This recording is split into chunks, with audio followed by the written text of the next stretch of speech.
perubahannya. Mari kita mendengarkan materi yang diberikan oleh Bu dan kertasnya, kalau ada yang mau dicatat biar nanti bisa dipraktekkan, diimplementasikan untuk mengajarkan anak.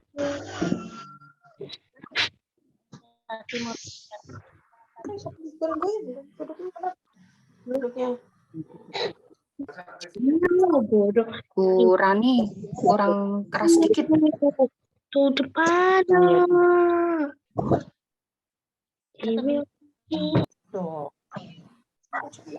Ini materi Bu Ambar sambil menunggu yang lain akan menjelaskan apa itu akademi. Beberapa orang ini ada baru pertama webinar, belum tahu apa sih. Bu Deti akan memberikan penjelasan terlebih dahulu sambil menunggu yang lain.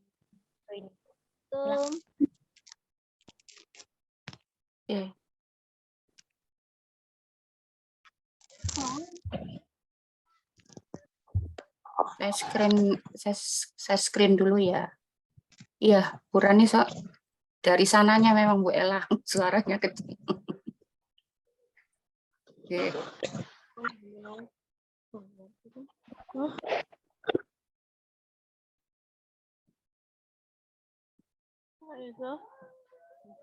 ini adiknya dong. Ya Allah, ini mau bentar lu sayang.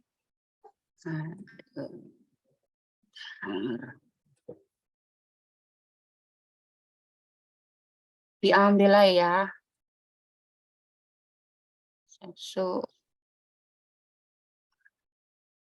Assalamualaikum warahmatullahi wabarakatuh.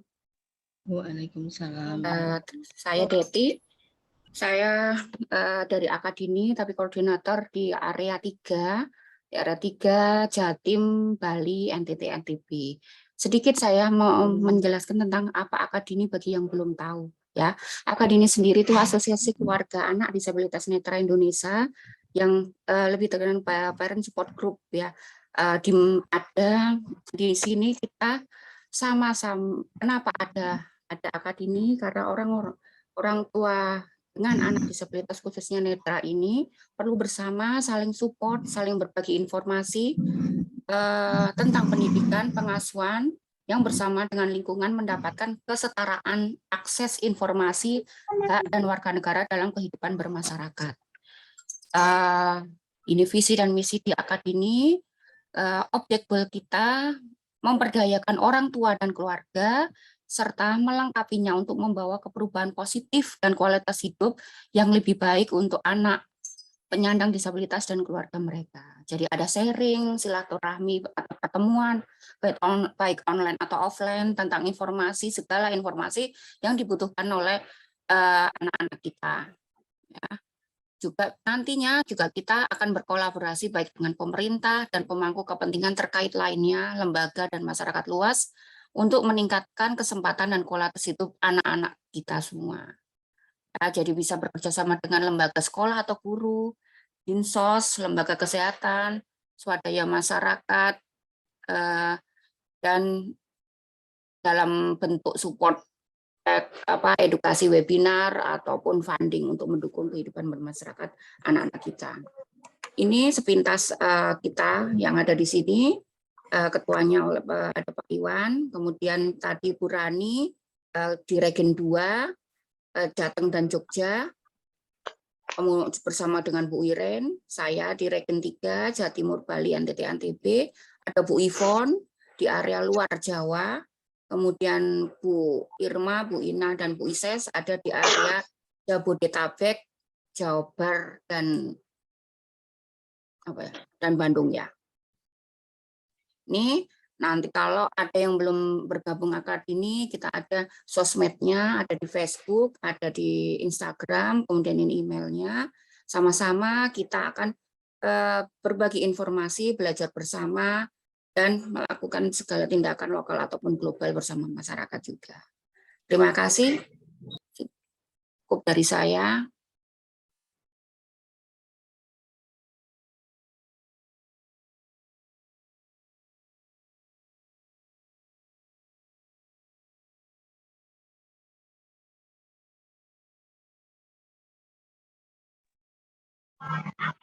Mohon maaf, ini suaranya nggak ada ya, Bu? Ibu Ambar. Memang belum bersuara. Ya, Bu.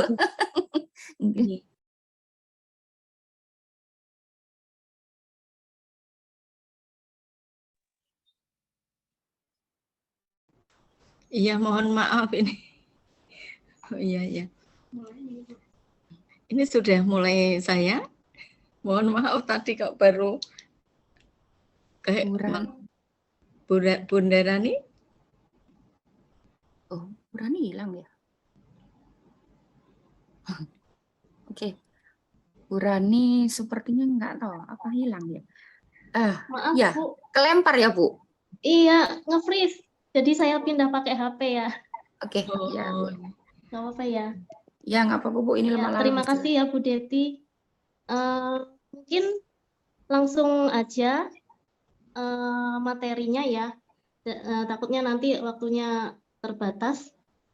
Jadi, ini nanti akan materi orientasi mobilitas bersama keluarga di rumah kan temanya. Jadi diharapkan nanti setelah materi dari Bu Ambar nanti, orang tua bisa mengimplementasikan, bisa mengajarkan anak untuk berorientasi mobilitas di rumah. Jadi untuk yang bersekolah, biar belajar OM-nya itu tidak hanya di sekolah, tapi juga di rumah. Dan tahu cara-cara atau teknik-teknik yang benar. Karena selama ini kan kita kan juga cuma belajar cari-cari info sendiri, takutnya kan nggak tahu ini benar apa salah gitu. Nanti Bu Ambar akan membantu memberikan materi yang mungkin langsung aja ya Bu Ambar ya.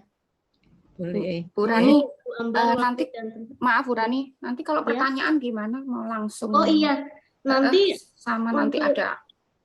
Oh iya, nanti pertanyaan setelah selesai materi, nanti akan ada sesi tanya jawab.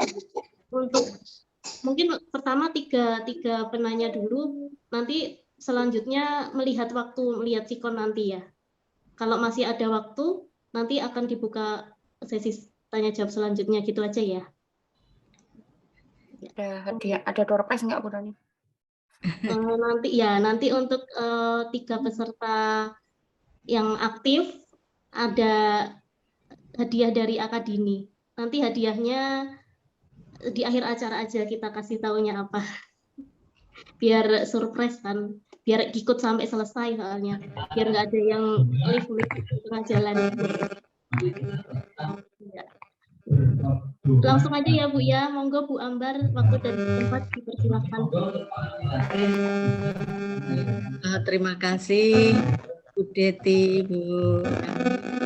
Alhamdulillah pada kesempatan yang indah pada siang hari ini kita bisa bertemu bersama Akadini bersama Ayah Bunda dalam rangka kita sharing, kita belajar bersama mengenai trik dan teknik orientasi mobilitas bersama orang tua dan keluarga di rumah. Tentunya dalam hal ini bukan berarti saya lebih mampu, saya menggurui begitu bukannya, tapi kita sama-sama belajar dan mohon maaf apa yang saya sampaikan nanti barangkali berdasarkan pengalaman yang saya alami begitu ya, jadi mungkin banyak kekurangannya, banyak ada kesalahan ya, tentunya kita sama-sama belajar, mohon juga masukan juga begitu. Baik Ayah Bunda ya, tentunya dari kegiatan yang Ibu laksanakan, Ayah Bunda laksanakan ini sebagai upaya untuk membantu putra-putri kita yang mengalami disabilitas untuk tunanetra agar bisa berorientasi bermobilitas seperti anak-anak pada umumnya, kemudian tidak banyak mengalami hambatan. Nah, mudah-mudahan di sini apa yang kita lakukan ini nanti akan memberikan bekal kemandirian kepada anak-anak kita, dan semoga ini merupakan jalan yang membawa Ayah Bunda menuju ke surganya Allah. Amin. Baik ya. Dalam orientasi mobilitas di sini kita mengenal dua unsur, yaitu ada atau di dalam bergerak atau berpindah ya. Jadi ada unsur orientasi dan ada unsur mobilitas gitu ya.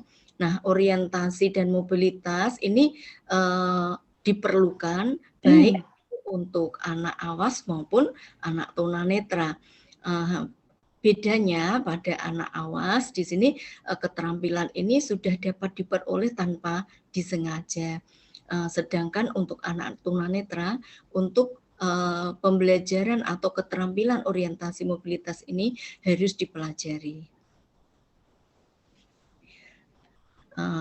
Untuk pengertian orientasi adalah proses penggunaan indera-indera yang masih berfungsi untuk menetapkan posisi diri dan hubungannya dengan objek-objek yang ada dalam lingkungannya. Kegiatan orientasi ini melibatkan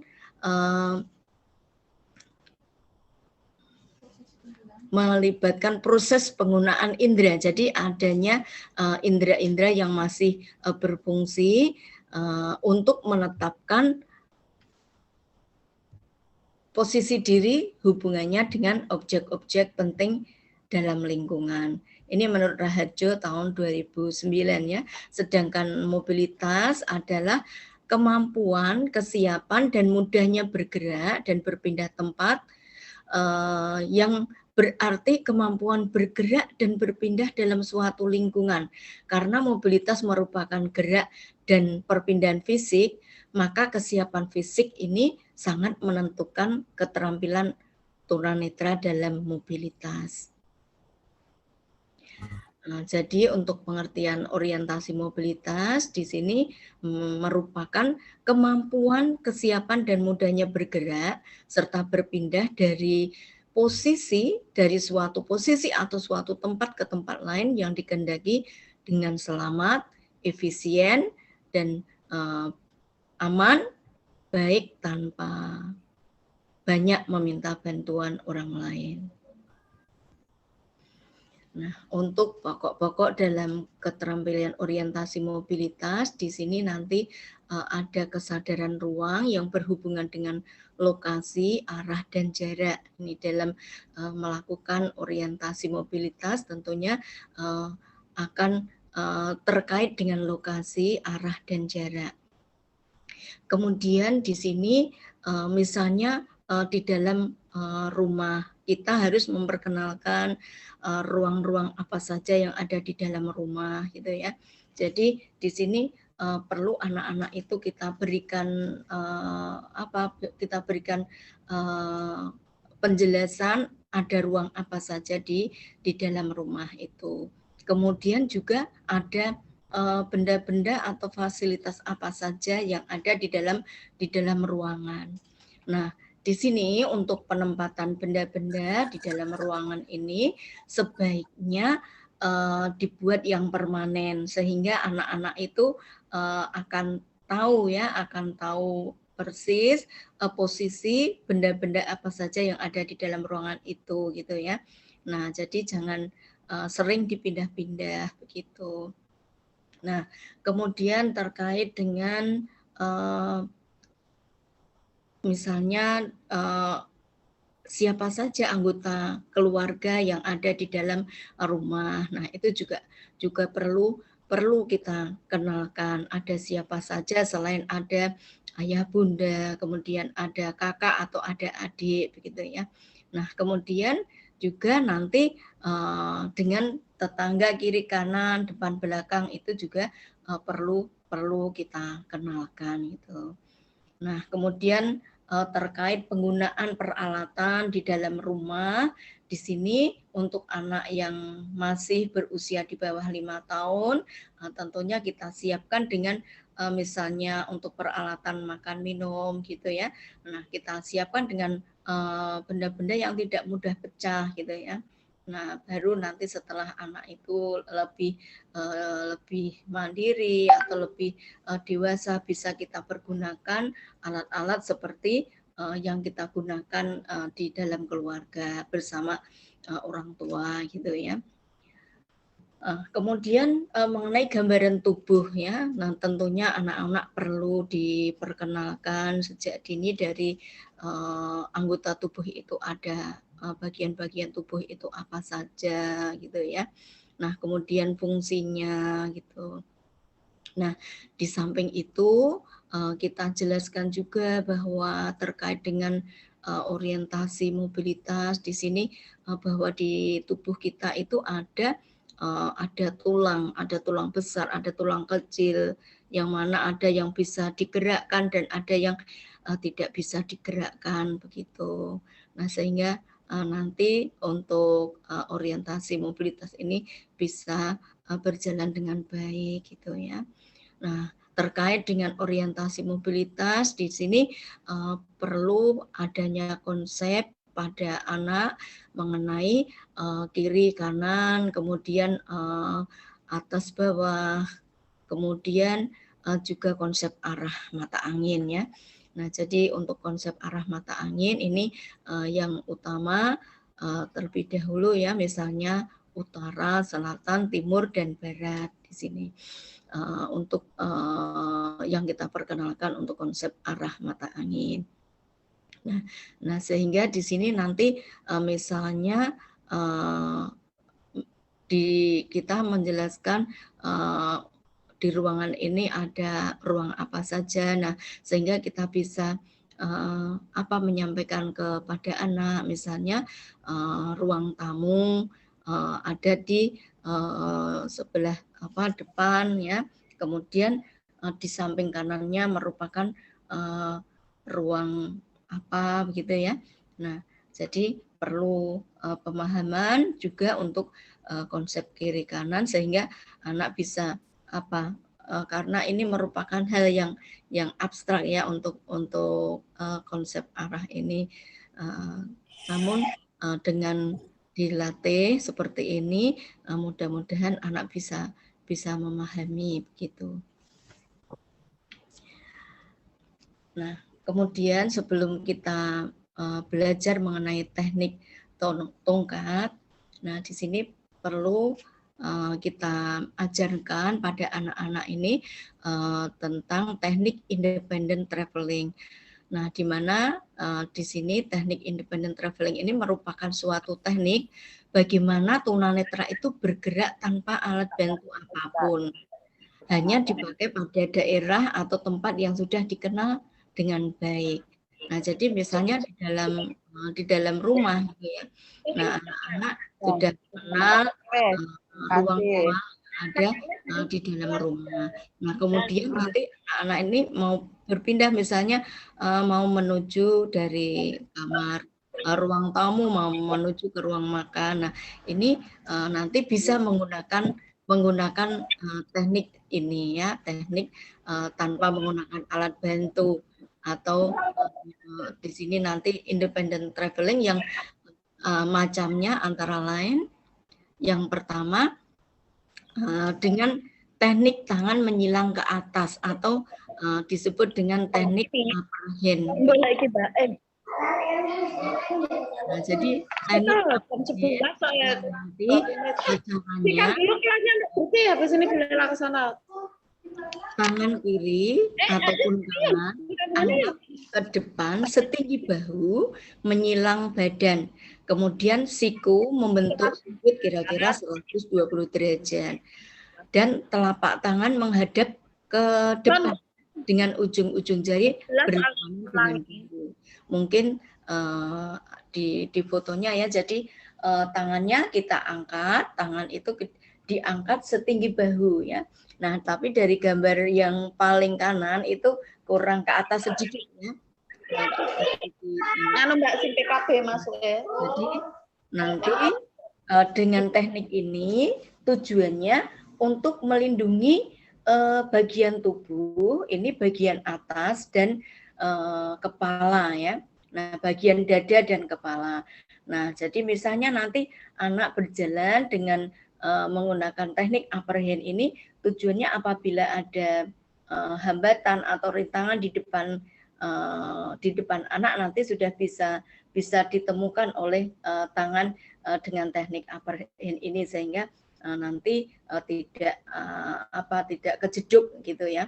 Nah, jadi bisa melindungi bagian tubuh di dada dan juga di bagian kepala. Nah, jadi posisi ini bisa juga tangan agak diataskan sedikit begitu. Nah, kemudian yang kedua adalah teknik lower hand.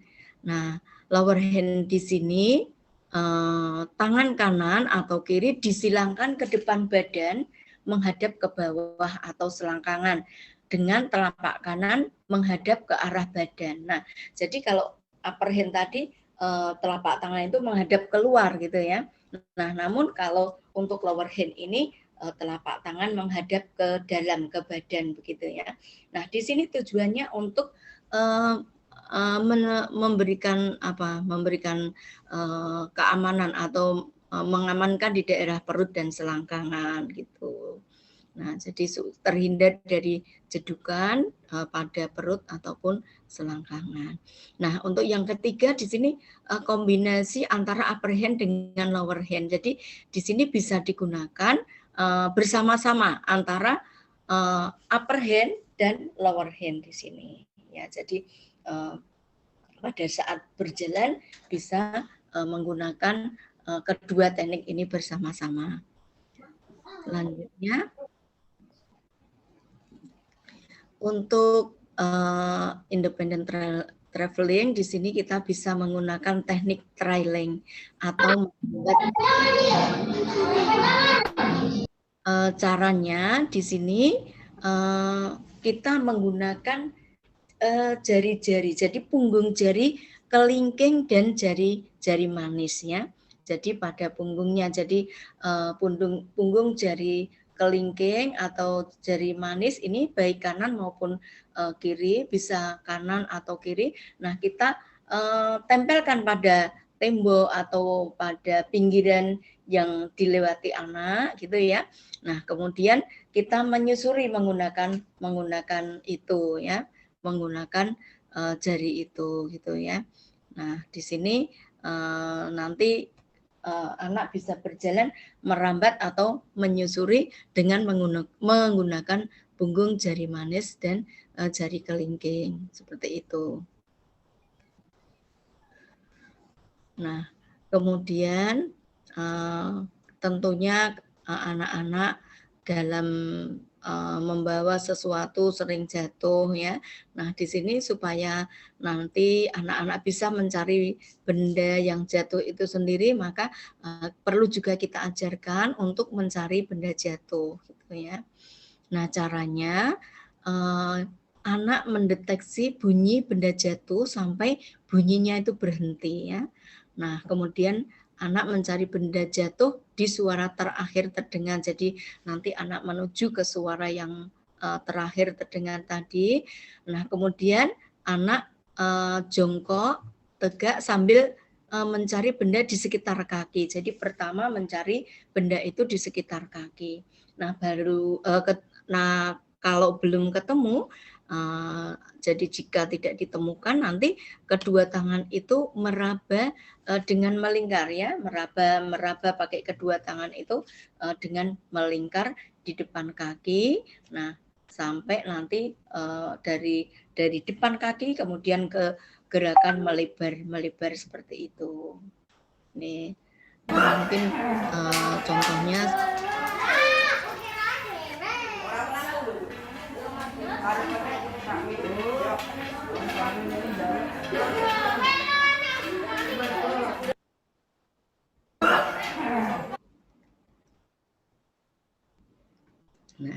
Nah itu untuk mencari benda jatuh. Ayah bunda, untuk penggunaan tongkat tentunya kita perlu juga mengajarkan pada anak-anak kita sebelum kita belajar mengajarkan bagaimana teknik belajar menggunakan tongkat, tentunya kita juga perlu tahu ya alat-alat bantu untuk mobilitas itu apa saja. Nah, di sini diantaranya dengan menggunakan tongkat gitu ya. Nah, jadi untuk belajar dengan teknik tongkat kita harus terlebih dahulu mengajarkan memberitahu bagian-bagian tongkat itu apa saja. Nah, jadi tongkat yang dipergunakan ini ada tongkat panjang dan ada juga tongkat lipat. Nah, di sini untuk tongkat lipat ini tentunya ya, tongkat lipat ini tongkat yang bisa dengan mudah dibawa kemana-mana gitu ya. Jadi bisa dimasukkan ke dalam tas begitu. Nah, kemudian untuk tongkat di sini nanti disesuaikan dengan tinggi badan anak ya. Nah, nanti sebaiknya tongkat itu tingginya itu sedada ya, sedada anak-anak. Nah, jadi untuk anak yang masih kecil tentunya juga tongkatnya yang pendek gitu. Nah, kemudian bagian-bagian tongkat itu diantaranya ada kaitan atau krok ya. Nah, ini di tongkat panjang yang melengkung di atas itu, bagian atas itu. Nah, kemudian ada pegangan atau grip ini yang nanti yang warnanya hitam ya. Nah, kemudian ada ban merah. Di situ nanti di dalam tongkat itu di bagian tongkat itu ada yang berwarna merah. Nah, di sini namanya ban merah. Di sini nanti akan memberikan atau ini sebagai identitas ya, sebagai identitas bahwa yang memakai tongkat ini adalah ini tongkat untuk anak tunanetra. Kemudian di bawah ban tongkat itu ada badan tongkat atau sas dan yang kelima adalah ujung tongkat atau tip ya. Nah, di sini ini kalau pada tongkat lipat tadi ya. Nah, jadi tidak ada bagian yang melengkung ya, tapi dari di situ berupa apa itu tali begitu ya. Nah, jadi pada tongkat lipat itu tentunya di dalamnya itu berupa tali. Nah, tali itu harus kuat karena nanti akan dipakai untuk berjalan supaya tongkatnya juga bisa dipakai untuk jalan itu dengan enak ya. Jadi tidak mudah putus, kemudian juga akan kuat seperti tongkat panjang. Nah, ini sama nanti pegangannya di bagian pegangan atau grip yang hitam itu, kemudian ada ban merah yang menunjukkan bahwa ini tongkat untuk anak tunanetra. Kemudian di sini ada badan tongkat atau sas dan yang kecil hitam ini di bawah ini namanya tip ya, tip atau ujung tongkat itu.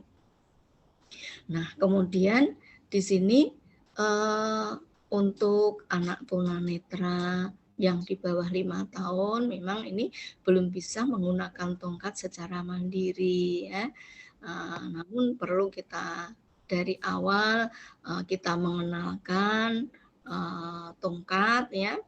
Nah, sehingga disesuaikan dengan anak ya. Nanti kalau misalnya masih kecil kita bisa mencobakan dengan alat yang tentunya tidak berbahaya, kemudian juga ringan gitu ya. Nah, kemudian untuk bagian-bagian tongkat seperti tadi perlu disampaikan juga kepada anak-anak. Kemudian orang tua juga harus mengajarkan cara menggunakan tongkat yang benar. Nah, setelah mengetahui bagian-bagian tongkat, sekarang bagaimana cara menggunakannya gitu. Nah, cara menggunakan tongkat ini yang pertama tentunya tongkat itu harus dipegang dengan benar gitu ya. Nah, cara memegang tongkat yang benar tentunya dalam memegang ini harus rileks gitu ya, tidak kaku ya. Jadi di sini untuk memegang tongkat pergunakan tongkat ini dengan rileks, dengan santai gitu ya. Nah, kemudian posisi tongkat sebelum digunakan itu berada di depan perut begitu ya. Nah jadi dalam menggunakan tongkat tentunya dalam memegang itu dengan rileks ya, dengan santai begitu ya. Jadi memegang grip ini diharapkan tidak tegang begitu ya, tidak tegang tetapi harus rileks. Seperti berjabat tangan ya kalau kita pengalaman gitu ya. Jadi dengan rileks. Di sini jari-jari yang berfungsi dalam memegang tongkat ini adalah jari telunjuk ya. Nah, jari telunjuk ini nanti memegang pada pegangan itu ya, atau grip itu ya. Jadi jari telunjuknya itu nanti memegang pada gripnya. Nah, kemudian untuk jari tengah ya, di sini nanti menguatkan pegangan, kemudian untuk ibu jari nanti menekan dan jari-jari lainnya nanti untuk melengkapi ya di sini. Jadi untuk posisi memegang tongkat seperti itu. Nah, jadi sebelum berjalan tongkat itu digunakan untuk mendeteksi di bagian anak-anak berdiri itu apakah ini merupakan tempat yang aman atau tidak gitu ya. Jadi nanti di bagian bawah sebelum jalan. Nah, kemudian untuk menggerakkannya juga nanti yang bergerak itu pergelangan tangannya ya. Nah, nanti yang bergerak itu pergelangan tangannya tidak semua tangan, tapi pergelangan tangannya yang digerakkan untuk menggerakkan ke kiri dan ke kanan. Jadi misalnya dengan teknik 2 sentuhan tadi ya, dengan gerakan ke kiri dan ke kanan. Nah, pada saat kita atau penggunaan tongkat, menggerakkan tongkat ke kiri, maka di sini nanti antara tongkat dengan gerakan tongkat dengan kaki yang dilangkahkan ini harus harmonis ya. Jadi jangan dumpiuk ya. Nah, nanti misalnya kaki kiri tongkatnya digerakkan ke kiri, maka kaki kiri maju. Nah, itu nanti akan dumpiuk dan itu menjadi anak susah jalannya ya, dan juga tidak nyaman untuk dilihat. Sehingga untuk gerakan tongkat dengan gerakan kaki di sini harus harmonis begitu ya. Nah, jadi tadi pada saat memegang tongkat yang benar, jari telunjuk ini memegang tongkat pada grip ya. Nah, itu. Kemudian cara memposisikan tongkat sebelum jalan, ini tongkat ini kita pegang di depan ya, di depan perut gitu ya, di depan, tidak boleh agak ke kanan atau ke kiri ya, tapi di posisi di tengah-tengah badan kita. Nah, kemudian dalam menggerakkan tongkat dengan teknik 2 sentuhan ke kiri dan ke kanan itu digerakkan dengan harmonis ya. Jadi antara gerakan tangan dengan langkah kaki harus harmonis. Kalau tongkat kita gerakkan ke kiri, maka kaki kanan yang maju. Nah, kemudian kalau tongkat kita gerakkan ke kanan, maka kaki kiri nanti yang maju. Nah, seperti itu. Nah, kemudian ini contohnya aja. Contohnya mungkin perlu nanti sudah ada gambarnya, videonya untuk jalan dengan tongkat.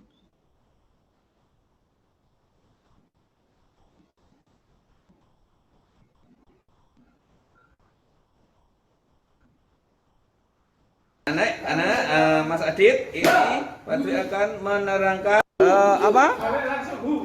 ini akan memantulkan sinar sehingga orang akan tahu ada tunanetra yang sedang berjalan menggunakan tongkat. Oke? Terus kemudian ini namanya badan tongkat. Ya, nah panjang ya ini ya. Nah, terus ini yang terakhir, ini namanya tips. Nah, tips ini digunakan agar kita mudah untuk melakukan sliding maupun berjalan menggunakan tongkat. Nah, itu bagian-bagian dari tongkat panjang. Itu. Assalamualaikum warahmatullahi wabarakatuh. Tongkat persis berada di depan pusar ya, atau perut ya.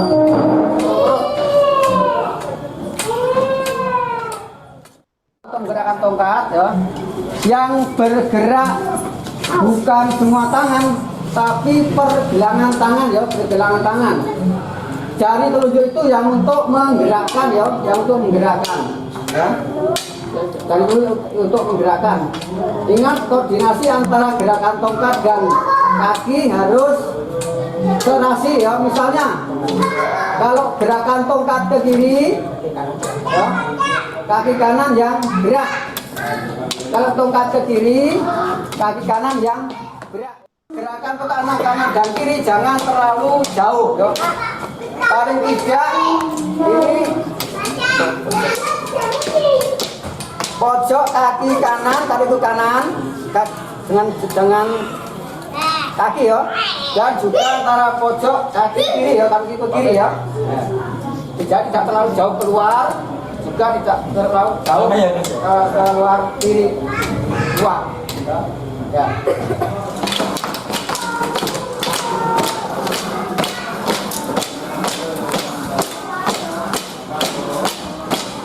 Pergelangan tangan yang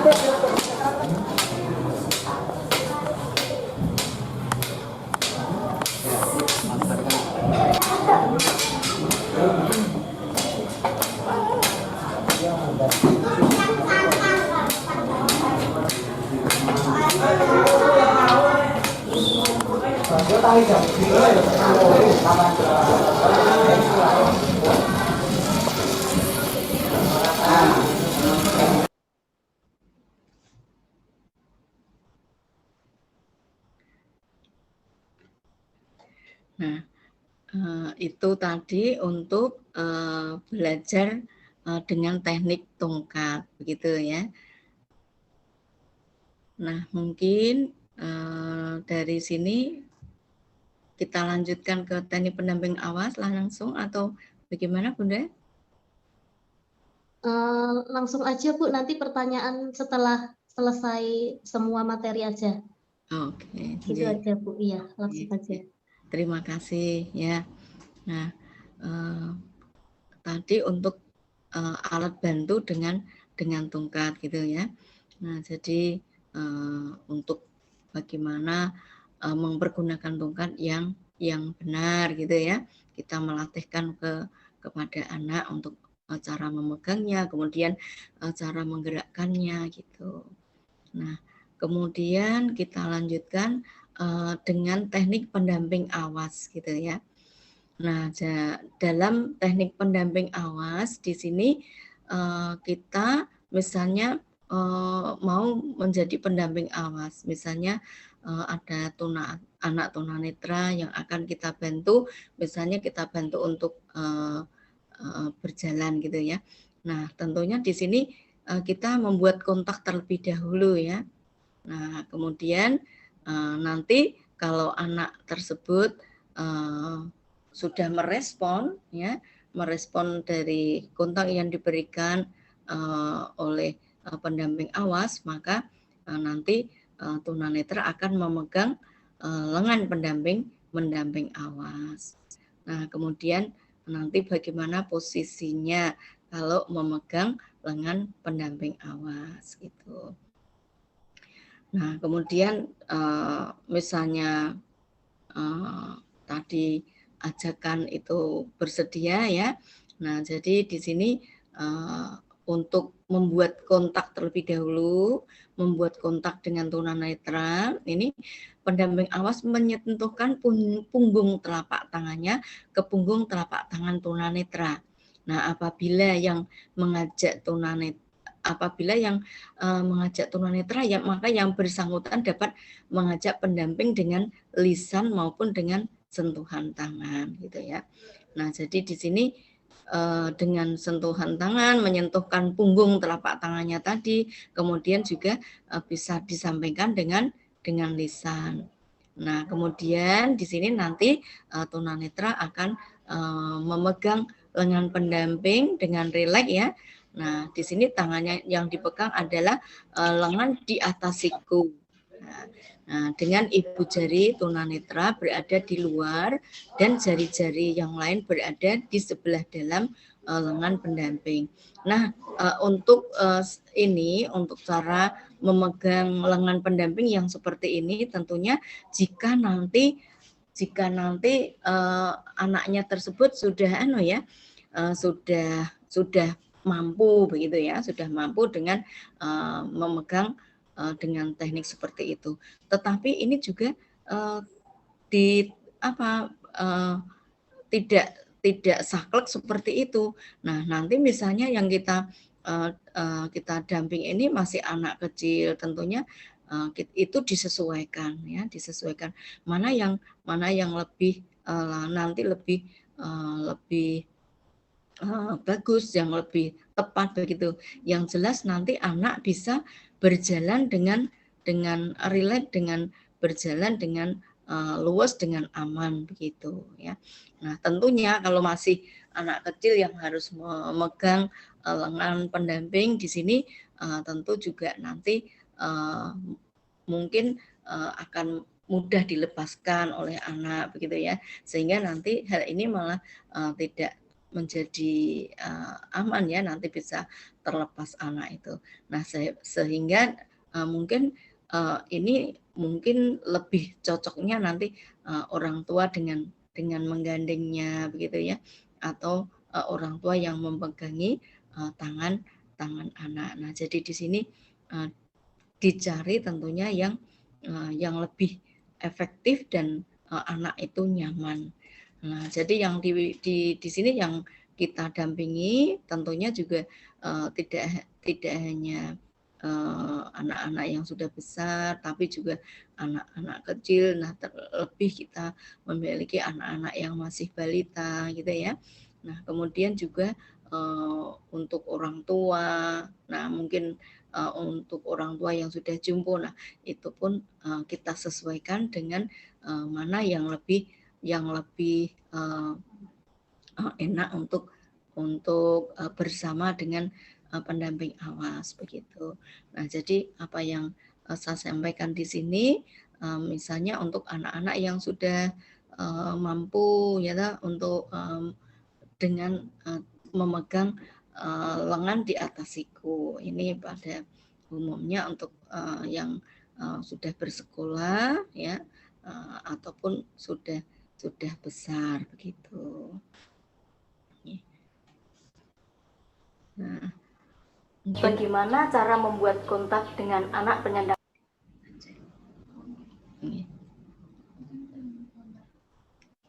Gambarnya ada ya. Nah, jadi untuk teknik membuat kontak, nanti pendamping akan menyentuhkan punggung telapak tangan kepada tunanetra, dan nanti anak akan menyusuri lengan tadi, lengan pendamping yang memegang tadi, kemudian menyusuri lengan pendamping dan memegang lengan pendamping itu di atas siku begitu.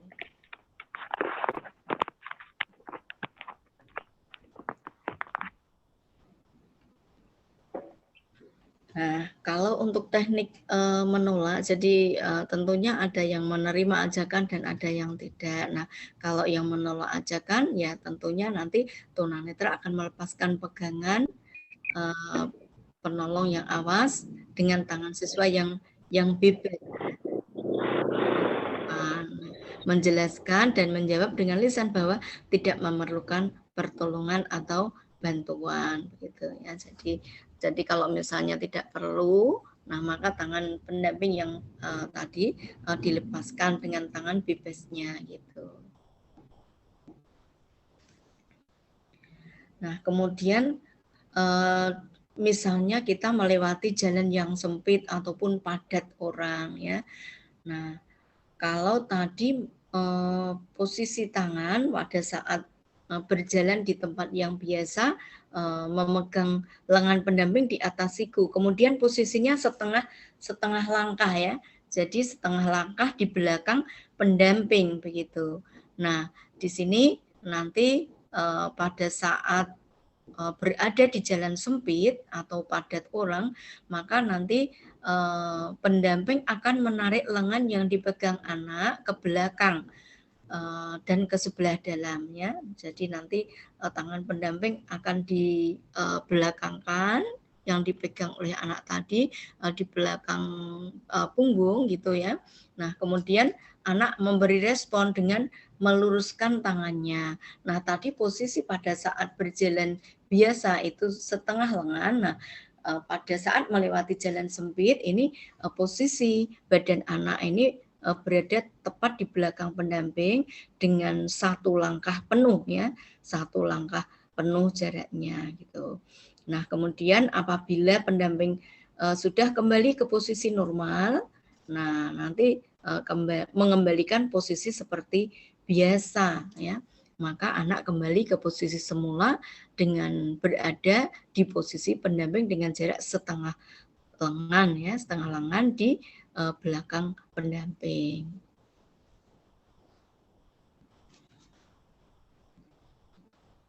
Bagaimana kalau melewati jalan yang sempit, Bu? Yang benar begini, sebelum melewati jalan sempit, Bapak menggerakkan siku ke belakang, ke tengah-tengah punggung.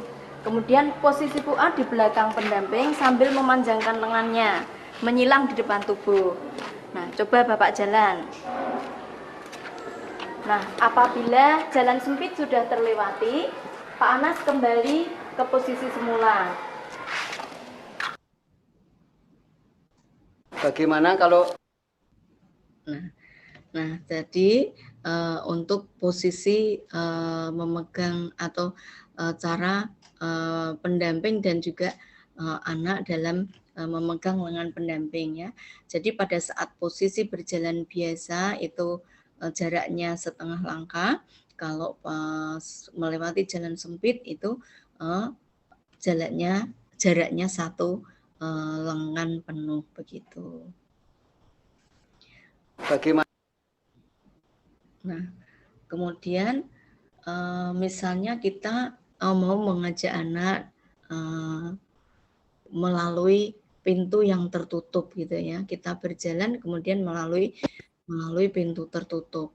Nah, kita sampaikan kepada anak ya bahwa setelah sampai di depan pintu, ini kita berhenti sejenak sambil memberikan penjelasan kepada anak ke arah mana pintu itu nanti terbuka begitu ya. Nah, mungkin ke arah depan atau ke dalam atau keluar begitu. Nah, kemudian melalui pegangan kalau ada ya pendamping membuka pintu bersama dengan terbukanya pintu itu siswa mengedepankan tangan bebasnya mencari pegangan pintu. Jadi setelah pendamping membuka nanti tangan yang tidak memegang lengan pendamping itu memegang pegangan yang dipegang oleh pendamping. Nah, setelah itu siswa memegang pegangan pintu, kemudian pendamping melepaskan pegangan tersebut ya, kemudian bergerak maju. Nah, di dalam bergerak maju ini pendamping harus memberikan kesempatan kepada anak untuk menutup pintu itu kembali dengan baik ya. Nah, jadi nanti pada saat sudah masuk pintu, nanti yang menutupkan adalah anak ya. Setelah sampai di depan pintu, pendamping memberitahu dulu bahwa akan melewati pintu. Pada pintu tertutup, pendamping memberitahu dulu pintu itu akan membuka keluar atau ke dalam. Hal ini agar kita terhindar dari benturan daun pintu. Kemudian Pak Anas memegang handle pintu. Tangan Fuad menyusuri tangan Pak Anas Kemudian pegangan handle pintu dioper ke Fuad. Bila pintu perlu ditutup, maka Fuad yang menutup. Caranya, Fuad langsung memegang handle pintu di baliknya, kemudian pintu ditutup kembali.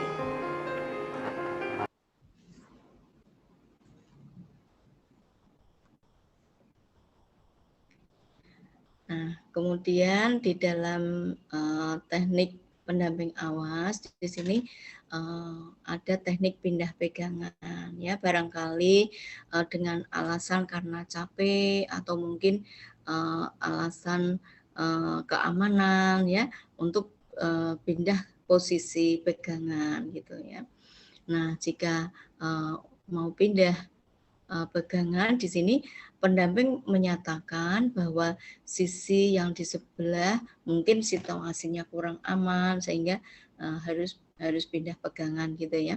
Nah, maka tunanetra dapat melakukan pindah pegangan dengan cara tangannya yang bebas, artinya yang tidak memegang lengan pendamping tadi, berpegangan pada tangan pendamping yang semula dipegang oleh tangan yang lain ya. Jadi yang dipegang oleh tangan anak yang tadi yang dipergunakan untuk pegangan di atas siku tadi. Nah, kemudian tangan yang pertama kali berpegangan dilepaskan dengan sambil bergeser dari belakang pendamping ya, untuk memegang tangan pendamping yang bebas. Nah, jadi pertama tadi tangan anak yang memegang pendamping tadi diikuti dengan tangan yang bebas ya, mengikuti memegang di lengan pendamping. Kemudian yang memegang tadi dilepaskan, kemudian bergeser lewat di belakangnya. Nah, di sini untuk bergeser atau berpindah pegangan cukup seperti itu, hanya bergeser saja. Jadi memindahkan tangan yang memegang lengan pendamping begitu. Kalau misalnya Fuad ingin pindah posisi dari kiri ke kanan, coba Fuad memegang tangan Bapak ya. Nah, misalnya dari kiri ke kanan, Fuad pegang lengan kiri Bapak dengan dua tangan. Kemudian tangan kanan dilepas, lewat belakang Bapak, tangan kanan memegang lengan kanan Bapak sambil melangkah ke kanan. Dan seterusnya tangan kiri berpindah ke lengan kanan Bapak. Dan tangan kanan Fuad dilepaskan. Ya, jarak tetap setengah langkah di belakang Bapak. Ya, bagus. Nah, ini juga dapat digunakan pada saat kita berjalan. Silahkan dicoba, Pak. Ya, Bu.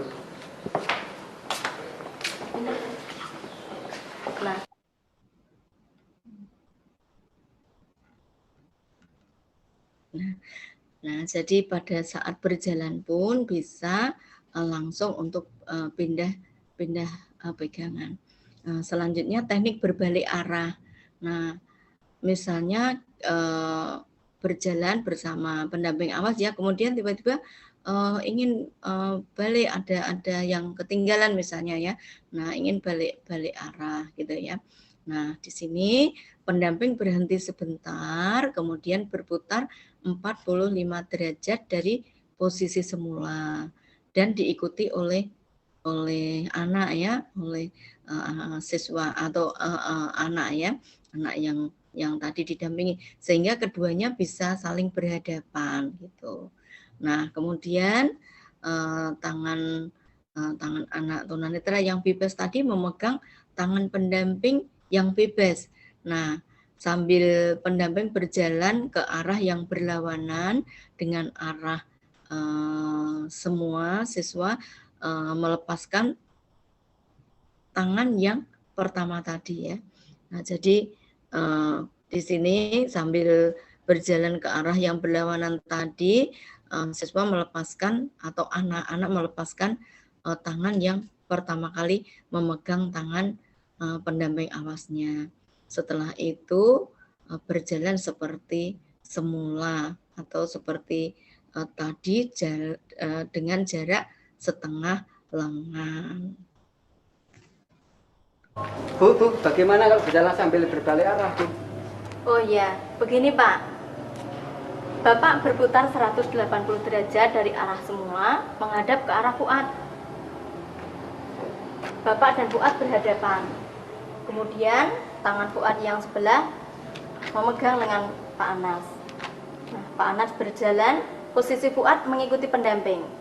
Silahkan Pak Anas berjalan dan Fuad berjalan mengikuti posisi pendamping. Silahkan berbalik arah Pak Anas.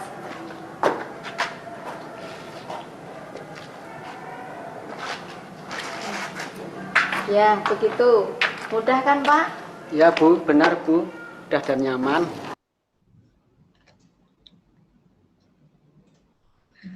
Nah, kalau berbalik arah, jadi di sini nanti pendampingnya yang berbalik 180 derajat gitu ya. Kemudian nanti anak tinggal memindahkan posisi pegangan gitu. Nah, kemudian untuk teknik duduk di kursi tanpa meja ya. Misalnya kita akan mengajak anak duduk di kursi, kemudian tanpa meja ya. Nah, di sini duduk dari depan kursi ya. Nah, di sini pendamping membawa anak sejauh setengah langkah dari letak kursi ya. Nah, di bagian depan dan menerangkan posisi dan jaraknya. Kemudian anak maju sampai tulang keringnya itu menyentuh kursi. Kemudian memeriksa kursi dengan menyapukan tangannya baik secara vertikal maupun horizontal ke kesandaran tempat duduknya. Nah, di sini untuk anak ini berdiri di depan kursi, kemudian meluruskan atau menyentuhkan pahanya ke bagian kursi, baru nanti duduk. Nah, di sini tadi anak memeriksa kursi dengan menyapukan tangannya ya, baik vertikal maupun horizontal. Nah, ini untuk mengecek apakah di dalam kursi itu aman untuk diduduki ataukah ada benda yang ada di kursi tersebut gitu ya. Nah, di sini kalau misalnya sudah mengerti, maka nanti anak bisa kemudian bisa langsung duduk gitu ya.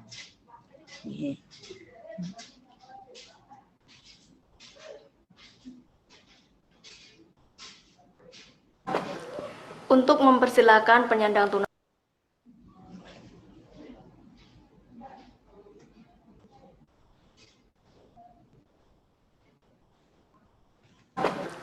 Untuk mempersilakan penyandang tunanetra duduk, yang harus kita perbuat adalah kalau datang dari depan kursi, Pak Anas membawa Fuad setengah langkah di depan kursi.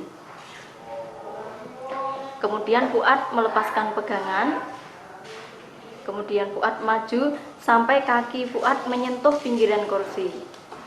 Pak Anas kemudian memegangkan tangan Fuad ke sandaran kursi.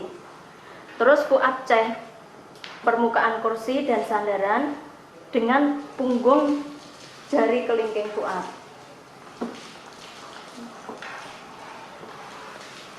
Bila benar-benar kosong, kemudian Fuad berbalik arah. Ya. Nah, kaki Fuad sampai menyentuh pinggiran kursi. Baru kemudian Fuad duduk sambil memegang dua sisi kursi. Nah, begitu. Bentar Bu, mengapa kok pakai punggung jari kelingking Bu? Oh, nah itu tujuannya agar apabila di permukaan kursi itu ada benda yang berbahaya, misalnya strom ataupun benda-benda tajam lainnya, refleksnya mudah untuk menghindari. Oh, begitu.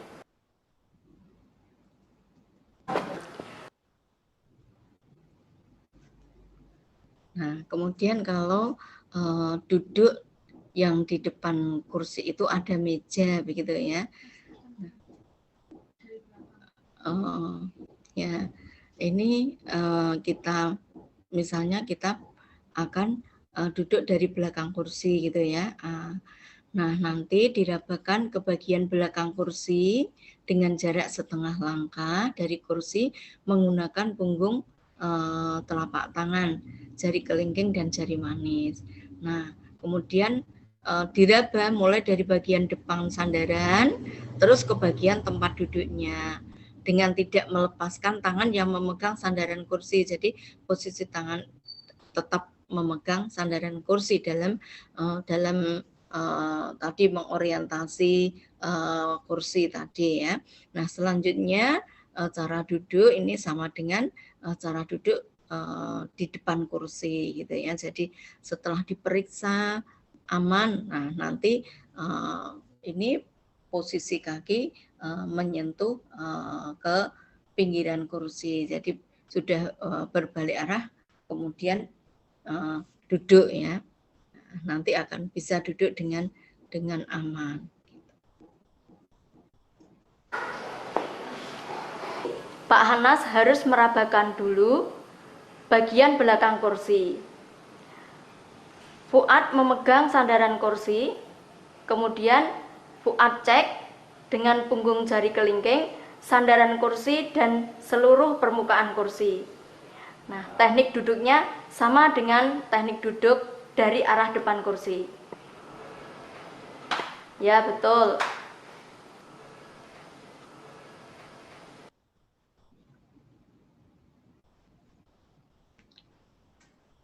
Nah, kemudian kita lanjutkan untuk teknik duduk di depan, duduk di kursi dengan meja ya. Jadi di depannya ada mejanya. Nah, di sini pertama kita orientasikan untuk mejanya ya dengan cara rentangkan tangan ke bagian pinggir meja ya.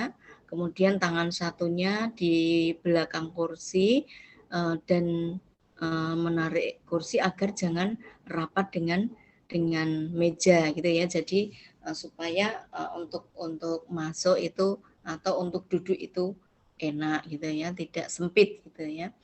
Nah, kemudian tangan yang memegang bagian belakang kursi mengecek tempat duduk tersebut sambil melepaskan tangan yang memegang pinggiran meja itu. Nah, kalau kursi sudah terperiksa dan dalam keadaan kosong ya, kemudian kursinya juga baik, maka anak bisa langsung duduk gitu.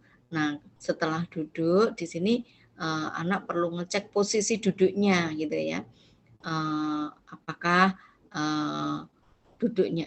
posisi duduknya itu lurus dengan kedua tangannya, dengan meja dan mejanya tadi ya, sudah bisa posisinya sudah berada di tengah ya, atau nanti sudah berada antara sisi tepi meja satu dengan tepi kiri atau tepi kanannya itu sudah sesuai atau belum. Nah, di sini dengan kedua tangan ini memegang pinggiran meja itu. Nah, jadi untuk mengetahui apakah posisinya itu sudah berada di tengah atau belum, nah dicek dengan cara tadi kedua tangannya itu memegang pinggiran meja. Nah, dengan demikian nanti anak akan mengetahui posisi duduknya dengan meja tersebut. Nah, misalnya tangan kanannya kok jauh dalam menggapai tepi tangan meja sebelah kanan, kemudian yang kirinya kok dekat. Nah, jadi nanti anak bisa menggeserkan gitu. Nah, kemudian duduk yang baik, jarak antara badan dan pinggiran meja itu selebar tangan atau lebih sedikit gitu ya untuk jarak duduknya. Kalau di depan kursi itu ada meja, setelah duduk Fuad menelusuri tepi meja dengan punggung jari kelingking. Hal ini untuk memastikan seberapa lebar meja dan apakah Fuad sudah berada di depan meja tepat di tengahnya atau belum. Kalau ternyata belum tepat di tengahnya, maka Fuad perlu menggeser kursinya atau diangkat bila kursinya ringan, sehingga tepat berada di tengah depan meja. Nah, coba Fuad praktekkan.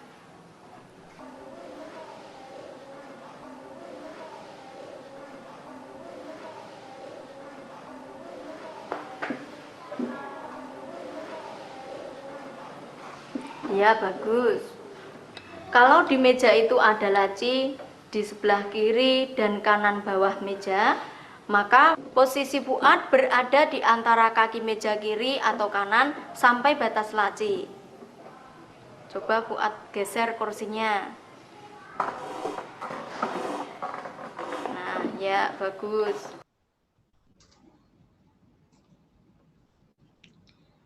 Nah, seperti itu untuk duduk di depannya ada meja gitu ya. Nah, kemudian jika kita mau naik turun tangga bersama anak, maka pendamping ini harus memberitahukan kepada anak kalau akan naik turun tangga gitu ya, atau melewati tangga. Nah, jadi di sini nanti pendamping mendekati pinggiran tangga, kemudian berhenti ketika sampai di pinggiran tangga. Kemudian anak berada setengah langkah di belakang pendamping, ya. Nah, kemudian pendamping melangkah naik, maka anak maju setengah langkah untuk mencari atau menemukan anak tangga. Jadi ini sebelum melangkah, kemudian pendamping baru menaikkan satu tangga. Nah, di sini untuk anak harus menemukan terlebih dahulu ya tangga yang akan dilewati itu. Jadi sebelum melangkah kakinya harus menyentuh tangganya dulu, baru kemudian melangkah naik. Nah, berat badan harus bertumpu pada ujung kaki ya. Kemudian anak tetap berada satu tangga di belakang pendamping awasnya selama menaiki tangga. Nah, kemudian setelah sampai di tempat datar atau sudah selesai melewati naiki tangganya, maka pendamping mengambil posisi beberapa langkah ke depan, kemudian berhenti dan menerangkan bahwa sudah sampai di puncak tangga. Nah, ini untuk menjaga agar anak itu tidak terjadi salah langkah pada diri anak. Kadang-kadang kalau tidak diberitahu, kalau sudah sampai nanti posisi kaki anak masih mau naik begitu. Ya.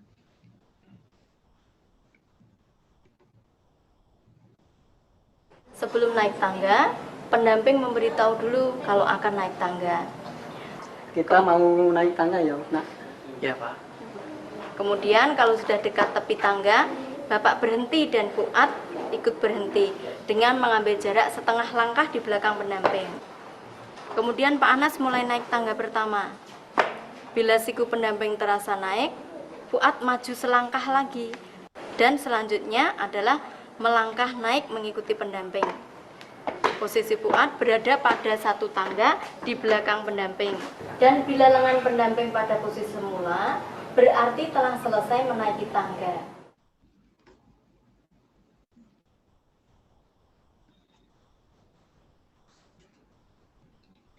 Nah, untuk teknik turun tangga di sini sama ya. Jadi pendamping mendekati anak dan berhenti ketika kakinya sampai pada sisi tangga ya. Nah, kemudian anak tetap berada setengah langkah di belakang pendamping gitu. Nah, sewaktu pendamping bergerak menuruni tangga, anak tetap berada setengah langkah di belakang pendamping awasnya. Nah, sampai nanti anak merasakan gerakan turun dari lengan pendamping sambil merasakan tepi tangga. Nah, jadi kalau sudah merasakan gerakan turun, tangan yang memegang pendamping itu menurun, maka siswa akan mengikuti gerakan menuruni tangga. Nah, di sini anak tetap berada satu tangga di belakang pendamping awasnya gitu ya, sewaktu mereka proses turun ya, menuruni tangga. Nah, kemudian anak harus menjaga posisi tegak dengan titik tolak atau berpusat pada badan itu di tumitnya ya, di tumit.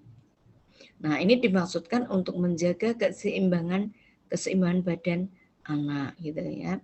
Nah, jadi posisinya untuk posisi tumpuan itu di tumitnya gitu.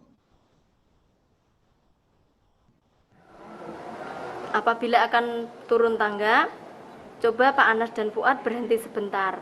Kemudian Pak Anas turun pada tangga pertama. Ujung kaki Fuad berada di tepi anak tangga. Pak Anas turun satu tangga. Fuad mengikuti satu anak tangga setapak di belakang Bapak. Ya, terus sampai tangga terakhir.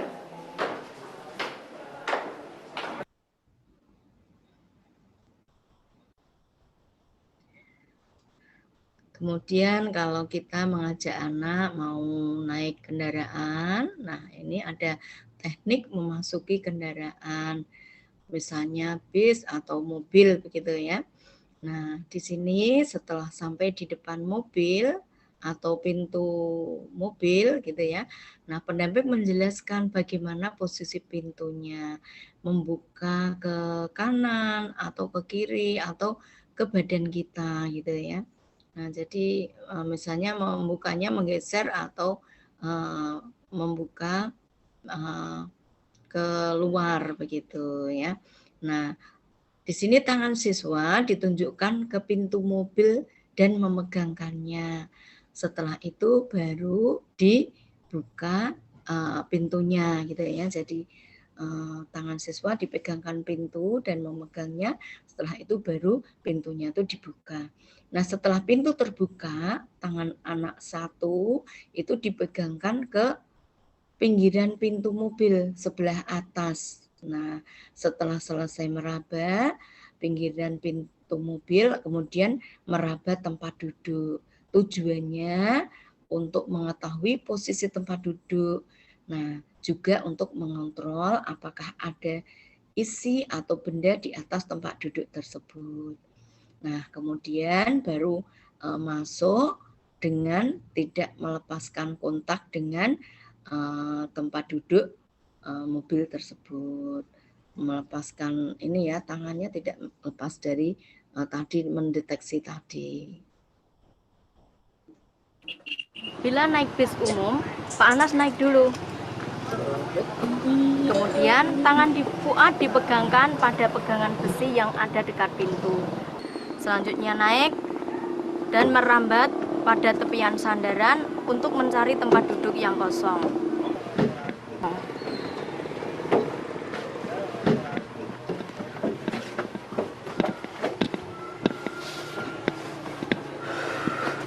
Ya, begitu.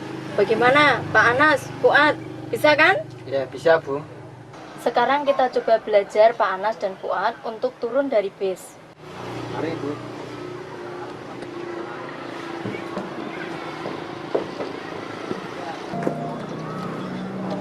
Kemudian Pak Anas turun, tangan Fuad menyusuri besi pengaman pada bis. Selanjutnya turun dengan kaki kiri. Ya, begitu. Pak Anas, Fuad, kita sekarang belajar untuk naik mobil dengan pintu pendek. Caranya, tangan Pak Anas memegangkan tangan Fuad pada handle mobil, supaya Fuad membuka sendiri pintunya. Kemudian tangan satunya mengontrol bagian atas pintu, hal ini agar tidak terbentur. Setelah masuk mobil, Fuad meraba tempat duduk, bila yakin kosong, Fuad kemudian duduk. Nah, begitu.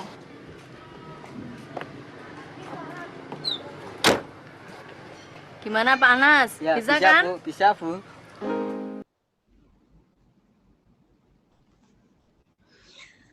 Nah, demikian untuk teknik pendamping awas ya. Jadi dari membuat kontak, kemudian mendampingi misalnya melewati jalan sempit, mau pindah pegangan, mau naik mobil, dan naik turun tangga, kemudian duduk ya.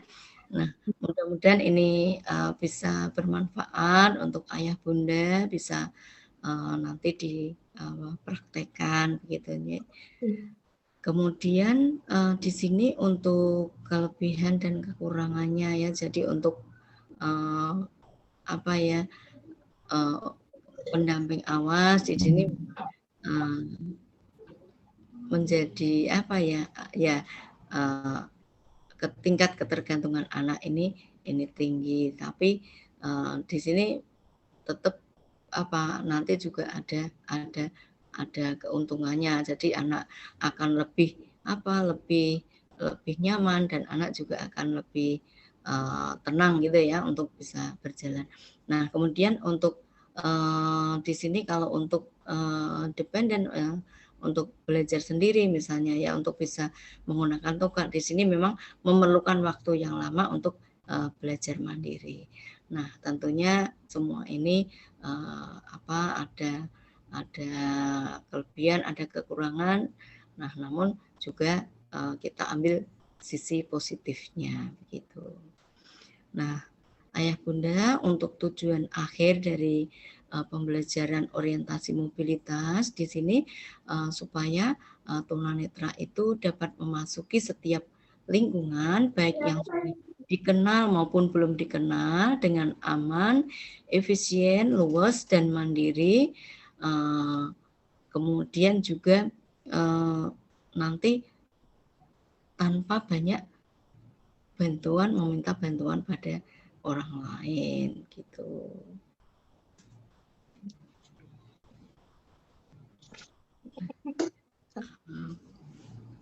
Demikian yang yang bisa saya sampaikan ya Bunda. Ini barangkali pengalaman saya selama di sekolah, tentunya mungkin jauh dari apa yang diharapkan. Di sini kita bisa belajar bersama, sharing gitu ya. Mohon maaf atas segala kekurangannya. Terima kasih. Barangkali ada yang mau ditanyakan. Sebelumnya terima kasih Bu Ambar atas materi dan sharingnya. Karena udah pukul 11:18, langsung aja ke sesi tanya jawab ya. Untuk yang pertama 3 penanya dulu. Saya ini online pakai HP jadi nggak kelihatan siapa sih yang ini mau nanya. Oh, ada Bu Ruri sama Bu Peti ya. Ada lagi satu lagi. Atau Bu Ruri sama Bu Peti dulu, sama Bu Hilda. Silakan Bu Ruri dulu. Ya, Assalamualaikum warahmatullahi wabarakatuh. Waalaikumsalam warahmatullahi wabarakatuh. Saya Ruri, bundanya Ibat. Saat ini Ibat usia 4,5 tahun. Nah, ini tadi kan ada materi tentang konsep arah mata angin ya Bu. Saya ingin menanyakan ini cara memperkenalkannya gimana. Terus saat ini kan Ibat sedang belajar untuk sholat. Nah itu kan harus arah kiblat itu dia harus tahu ya. Nah seringnya dia kalau sholat itu muter kalau enggak dipegangi. Itu gimana Bu solusinya? Terima kasih. Terima kasih Bu Ruri. Mau langsung dijawab atau gimana Bu Ambar?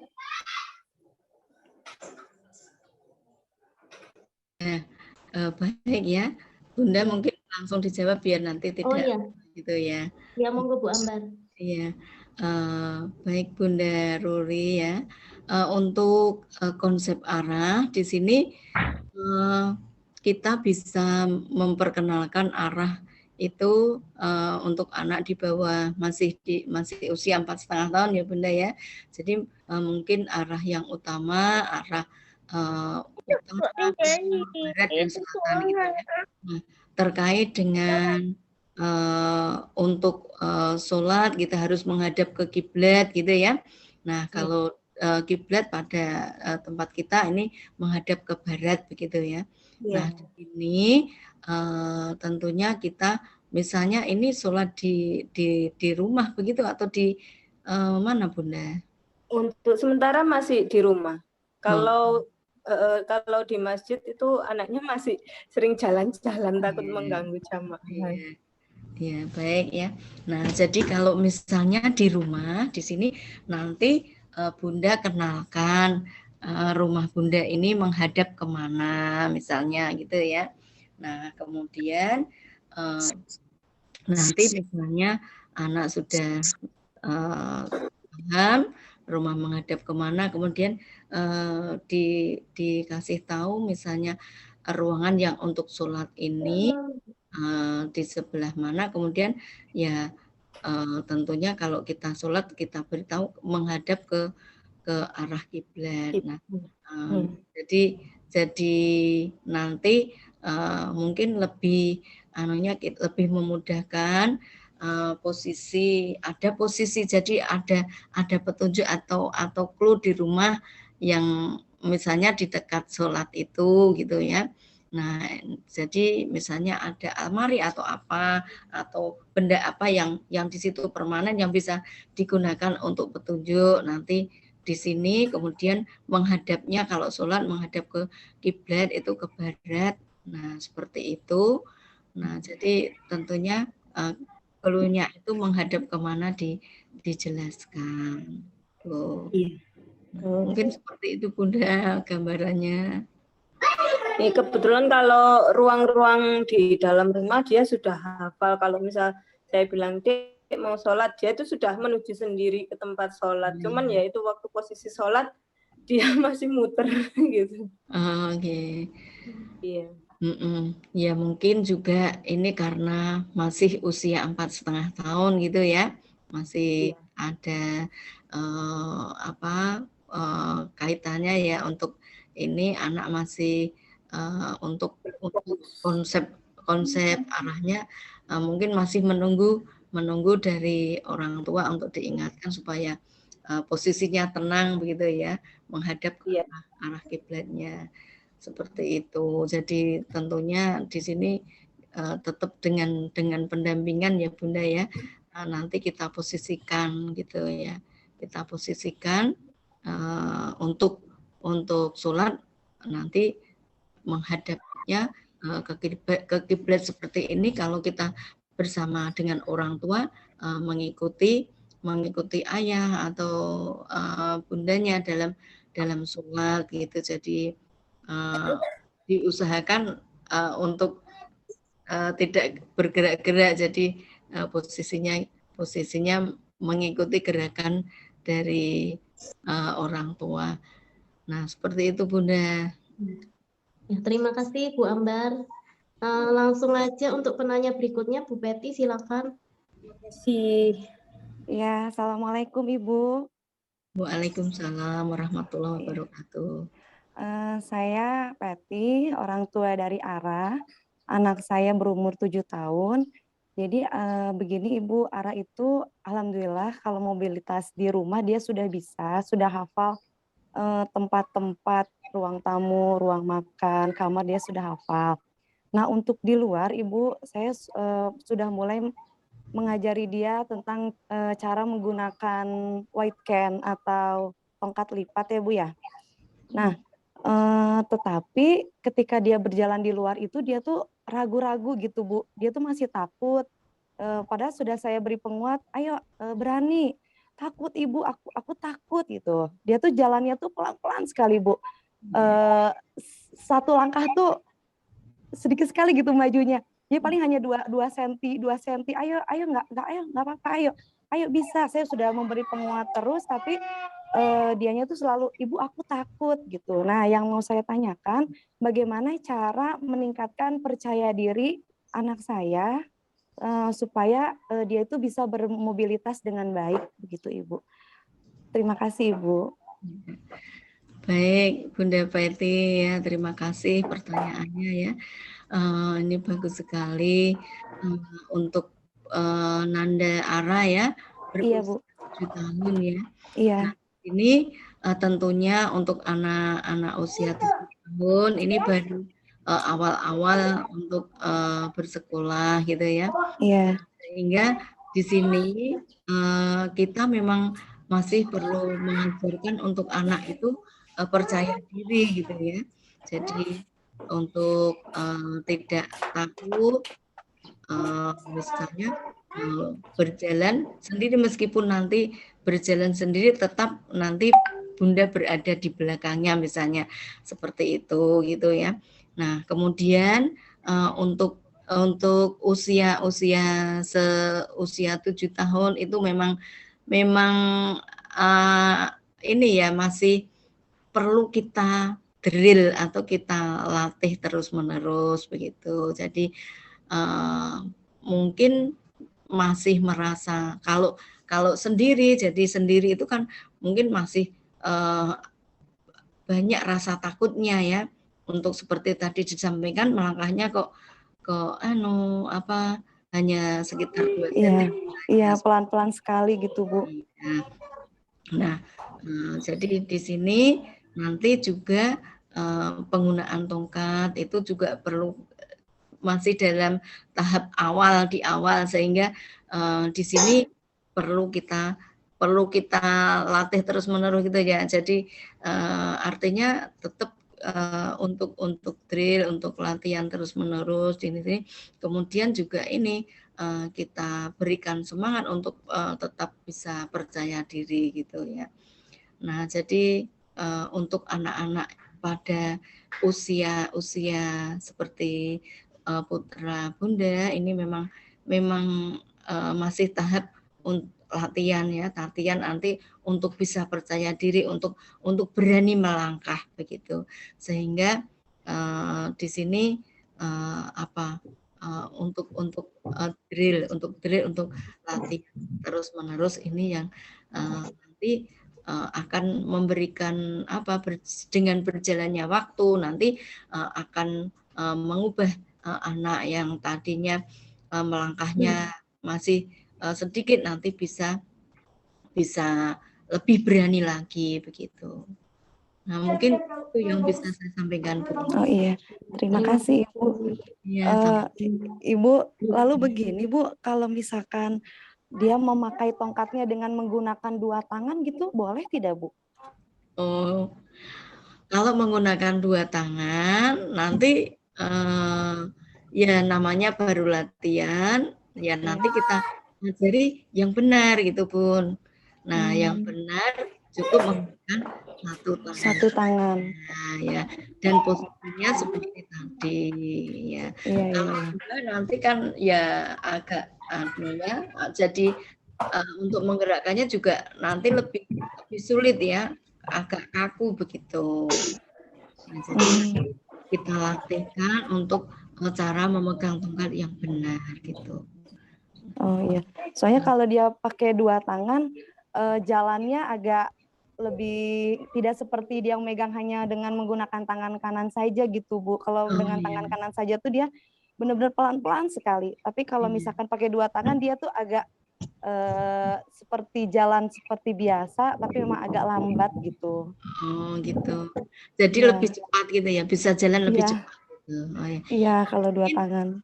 Mungkin kalau dengan 2 tangan ini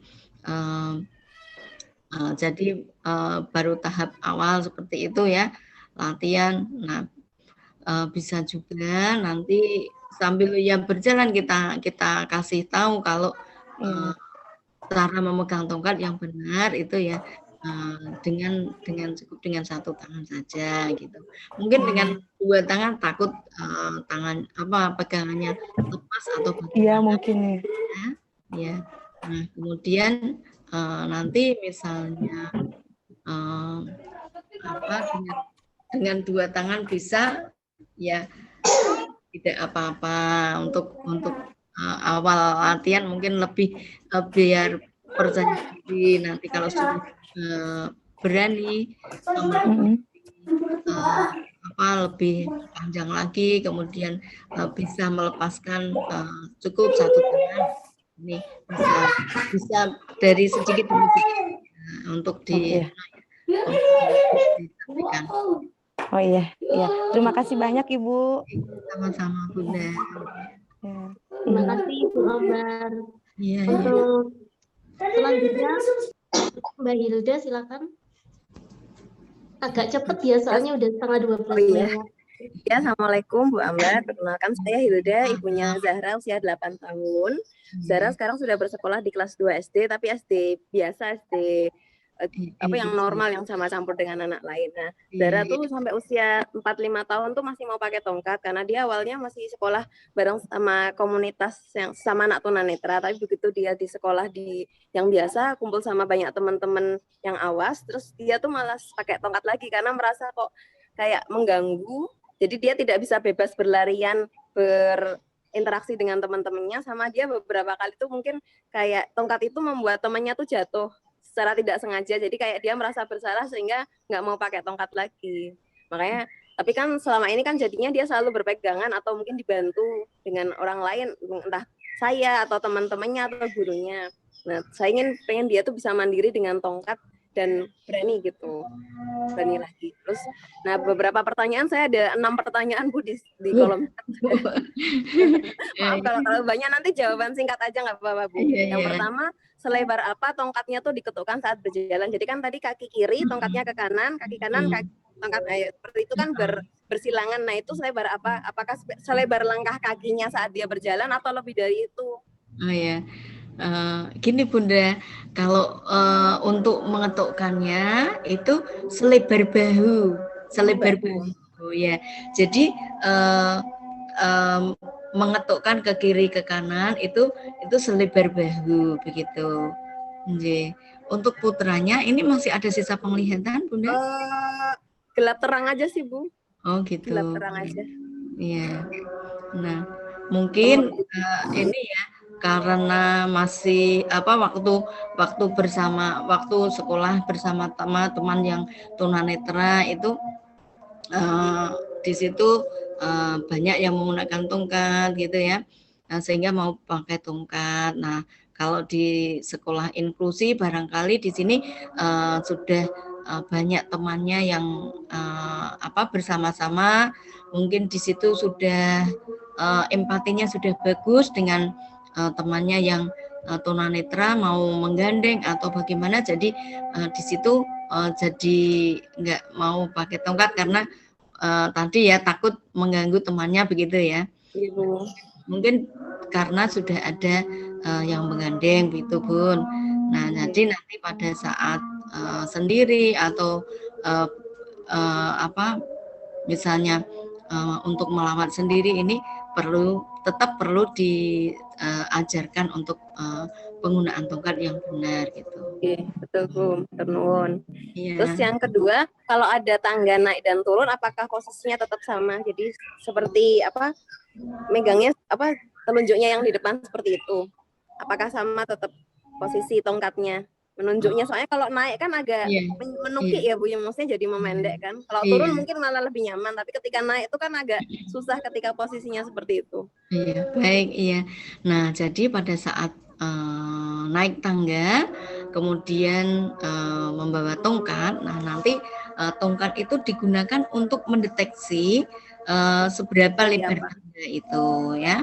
Nah, kemudian caranya nanti tongkatnya itu tegak ya, dipegang tegak di depan depan perutnya gitu ya, berdiri di depan badan anak gitu. Jadi megangnya digenggam gitu Bu? Iya, megangnya digenggam. Jadi megangnya yang karena kalau telunjuk itu kan fungsinya untuk menggerakkan tongkatnya gitu ya.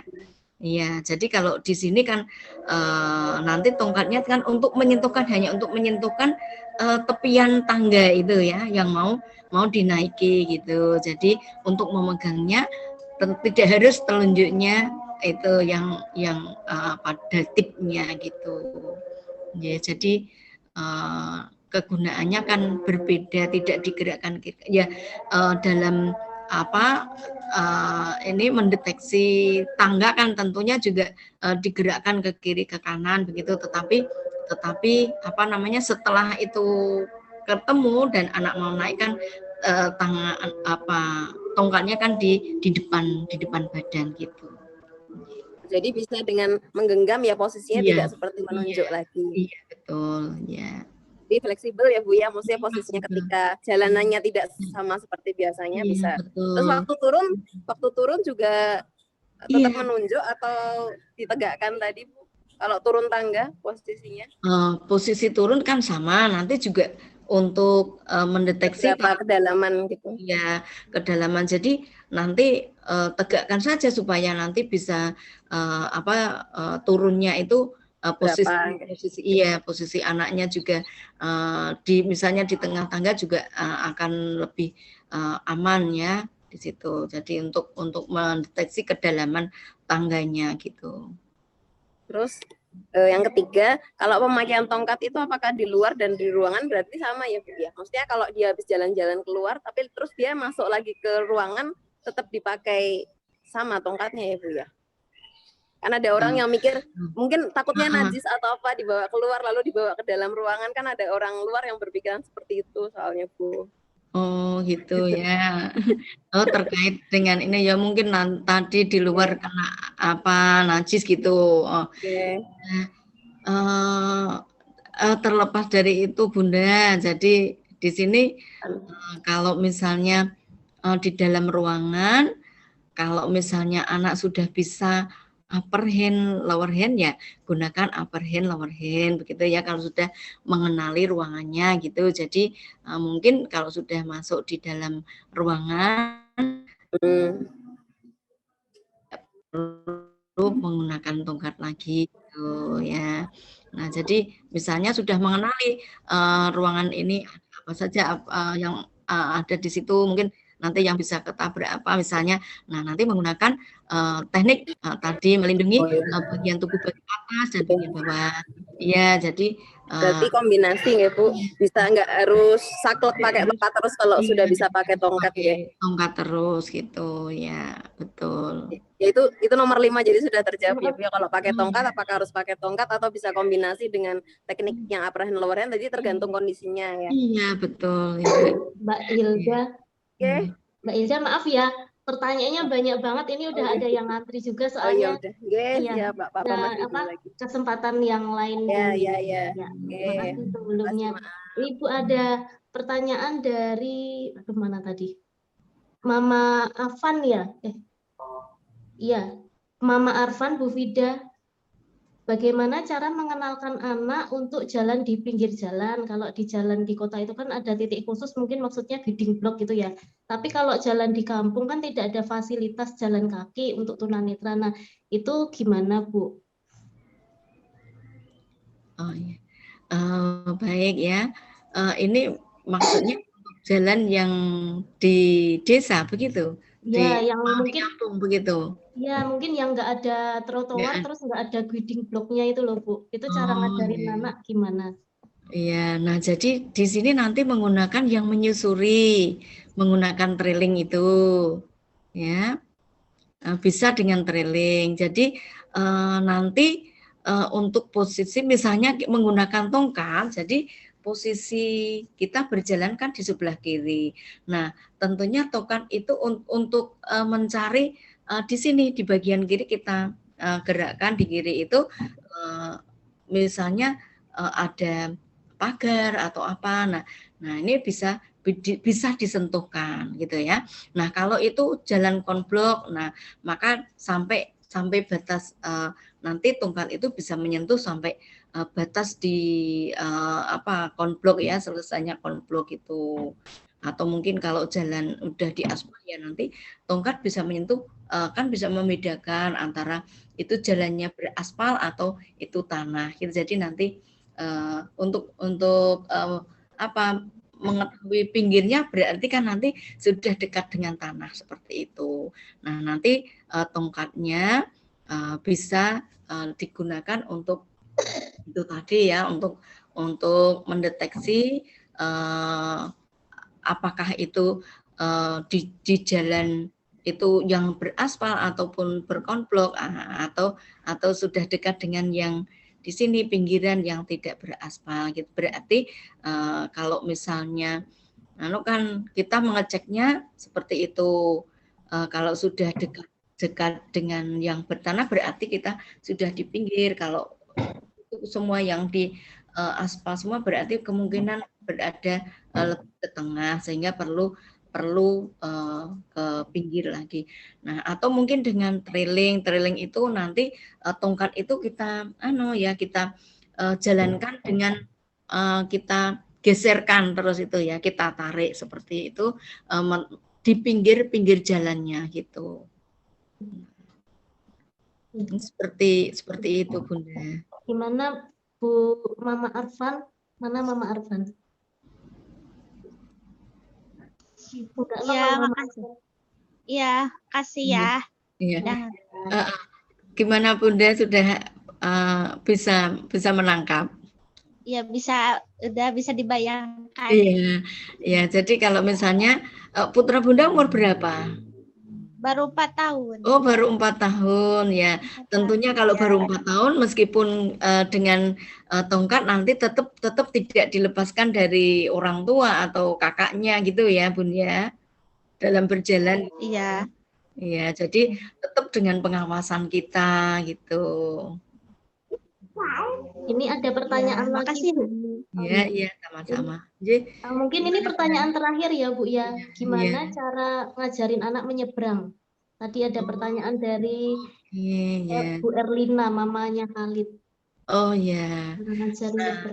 Untuk menyeberang jalan di sini, kalau itu untuk tunanetra yang sudah mampu melawan mandiri atau untuk berjalan sendiri ya, berjalan artinya sudah bisa berjalan mandiri.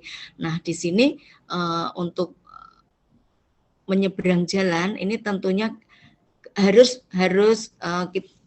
anak harus mendeteksi atau harus di sini menentukan apakah jalan itu sudah aman atau belum gitu ya. Jalannya sudah sepi atau belum begitu. Nah, kalau misalnya masih ramai, kok ada suara kendaraan masih ramai, tentunya jangan menyeberang dulu gitu. Nah, kita tunggu sampai jalannya itu sudah tenang. Nah, kemudian untuk menyeberang perlu tongkat itu kita angkat ya. Diangkat atau supaya orang itu tahu kalau kita itu baru menyeberang gitu ya. Nah, seperti itu. Jadi untuk menyeberang jalan misalnya tongkat kita angkat sedikit ya, kita jadi di situ supaya orang lain tahu kalau kita untuk anak tunanetra baru menyeberang jalan gitu. Nah, kalau dengan pendamping awas ya tidak masalah, karena nanti pendamping awas yang akan akan menentukan oh ini aman untuk menyeberang gitu. Mungkin dari saya seperti itu, Bun. Ya, terima kasih Bu Ambar jawabannya. Mungkin itu aja ya pertanyaan sesi tanya jawabnya, soalnya udah hampir jam 12. Kita harusnya kan udah selesai jam 11:30. Iya. Mungkin dari Bu Deti ada yang mau ditambahkan atau ada pengumuman Bu Deti? Oh, sudah. Ini enggak ada yang tanya lagi Bu Rani. Ampun. Udah, ini nanti enggak molor waktunya. Oke. Ya, saya izin ini ya. Izin share screen, ada Bu Ambar, saya izin ini ada acara akademi berikutnya. Alhamdulillah kita bisa ada webinar internasional akademi nanti dengan Bu Annaliza dari Miss Annaliza dari Filipina ya, dengan tema manajemen perilaku anak dengan hambatan penglihatan, penyebab dan tips mengatasinya. Dan jangan khawatir, meskipun ini dari Filipina dan dalam bahasa Inggris, nanti ada translatornya sehingga kita bisa lebih fokus mendengarkannya. Ini mungkin nanti untuk yang lainnya kalau mau mengikuti acara ini. Itu mungkin Bu Rani dari saya. Oh ya, itu tadi nanti mungkin karena panjang ya. Ada 2 sesi, mungkin 1 Oktober dan 8 Oktober di malam hari, jam 7 malam. Nanti selanjutnya menyusul ya Bu Rani, nanti belum dibikinkan caption sama Bu Rani untuk di-share ke grup-grup nanti. Khusus untuk orang tua atau umum Bu Deti? Umum boleh semua dan tidak harus tunanetra juga, karena kan perilaku tidak hanya dari anak tunanetra, bisa anak normal pun bisa Nanti berperilaku. mungkin untuk yang anaknya sudah bersekolah mungkin bisa mengundang gurunya gitu ya Bu ya. Ya, betul. Bu Ambar Banyak monggo mungkin. untuk hadir Bu Bu Ambar. Ambar gimana? Gurunya RT. Tanggal 1 dan tanggal 8 ya Bu ya. Ya Nggih, malam. nggih Bu Ambar, jam tanggal jam 7. Ya. Jam 7 insya Allah Bun ya.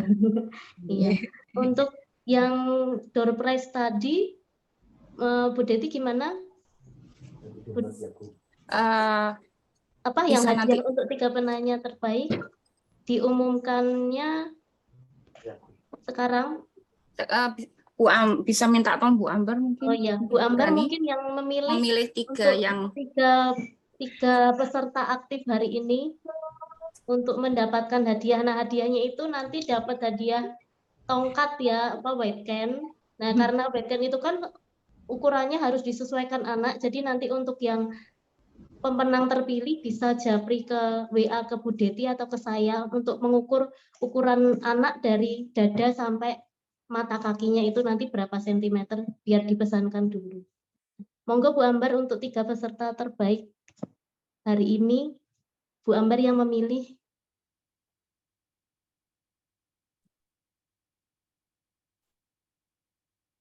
Kemute Bu Ambar.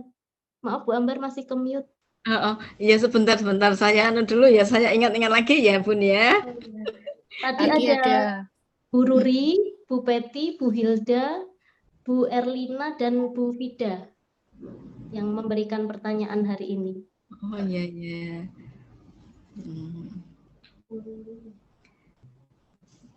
Kan Mbak Nikmah.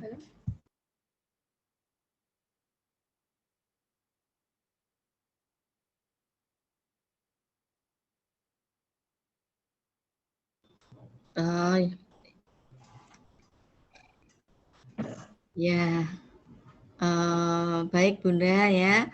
Mohon maaf ya nanti kalau misalnya saya keliru ya. Ini bukan ya, semua bagus ini, semua alhamdulillah semua aktif di sini nih. Terima kasih ya untuk acara kali ini, semoga bisa memberikan manfaat.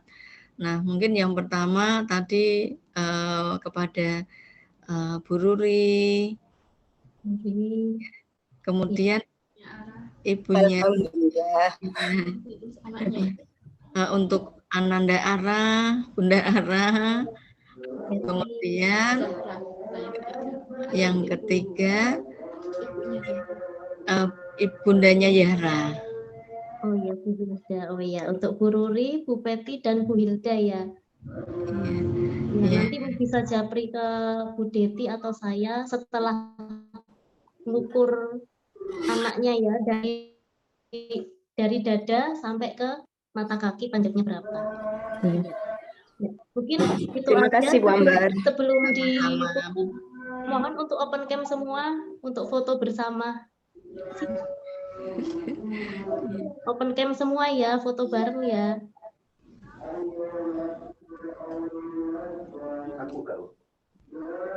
Bu Deti nih yang jadi fotografernya. Ya, sebentar. Oke, sudah open cam.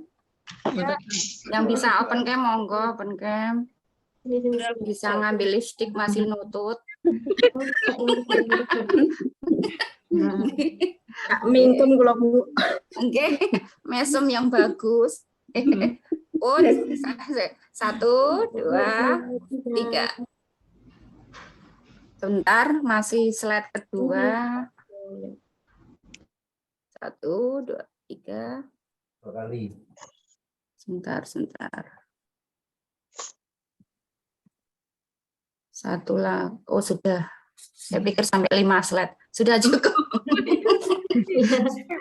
Terima kasih Bu Deti, Terima kasih Bu Ambar.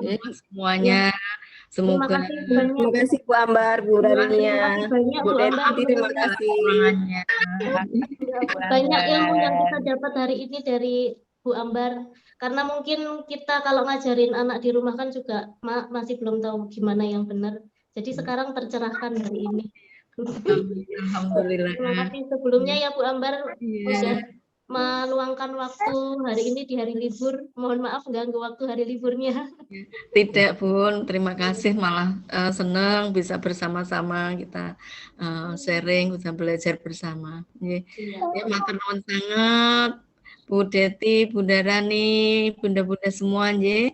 Saya izin live nggih. Ya, terima kasih Bu matur Ambar. nuwun. Assalamualaikum. Bu Ambar. Nggih, sama-sama. Terima kasih Bu Ambar. Terima kasih Bu Ambar.